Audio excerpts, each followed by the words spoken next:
एक बार की बात है, एक गांव में मदन नाम का एक किसान रहता था। मदन अपने खेतों में मेहनत करके जो कुछ भी मिलता उसी से अपना गुजारा चलाता। एक दिन मदन खेतों में काम करने के बाद अपने घर गया तो उसने देखा कि घर में खाने के लिए कुछ भी नहीं था। इससे वे चिंतित हो गया कि रात को खाने में क्या बनाया जाए। तभी मदन को घर के बाहर एक मुर्गी की आवाज सुनाई दी। मदन ने सोचा, यदि मैं इस मुर्गी को पकड़ लूं तो मेरी रात के खाने का इंतजाम हो जाएगा। मदन अपने घर से बाहर निकला और मुर्गी को पकड़ने के लिए उसके पीछे भागा। थोड़ी देर प्रयास करने के बाद मदन ने उस मुर्गी को पकड़ लिया। मदन उस मुर्गी को लेकर अपने घर आ गया और उस मुर्गी को मारने के लिए जैसे ही उसने चाकू उठाया तभी भी मुर्गी बोल उठी, मुझे मत मारो, मैं तुम्हारी मदद करूंगी। मदन मुर्गी को बोलता देखकर हैरान हो गया। उसने सोचा, ये मुर्गी तो बोलती है। उसने मुर्गी से कहा, यदि मैं तुम्हें छोड़ दूं तो तुम मेरी मदद कैसे करोगी? इस पर मुर्गी ने कहा, यदि कल सुबह मैंने तुम्हें सोने का अंडा नहीं दिया तो तुम मुझे मारकर खा सकते हो। मदन को भी मुर्गी की बात सही लगी। उसने एक दिन का इंतजार करने का सोचा।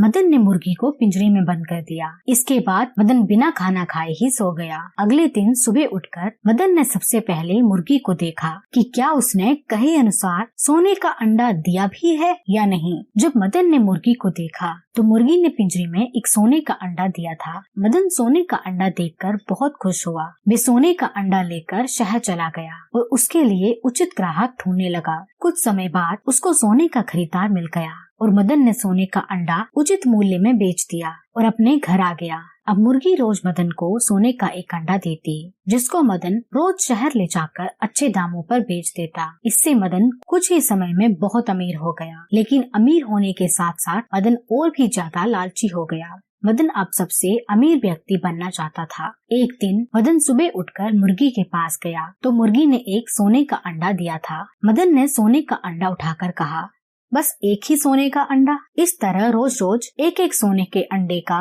इंतजार करते करते भला मैं कब सबसे अमीर आदमी बन पाऊंगा। इसीलिए उसने सोचा कि मैं इस मुर्गी को मारकर सभी सोने के अंडे एक साथ निकाल लेता हूँ, जिससे मुझे एक एक सोने के अंडे के लिए इंतजार नहीं करना पड़ेगा। मदन ने मुर्गी को पकड़ा और उसको मार दिया, लेकिन मुर्गी में से उसको एक भी सोने का अंडा नहीं मिला। ये देखकर मदन बहुत दुखी हुआ और कहने लगा कि मैंने अपने लालच के कारण मुर्गी और रोजाना मिलने वाले सोने के अंडे को खो दिया। तो इस कहानी से हमें ये सीख मिलती है कि हमें कभी भी लालच नहीं करना चाहिए। इस कहानी में मदन ने लालच किया तो उसको रोजाना मिलने वाले सोने के अंडे से भी हाथ धोना पड़ा।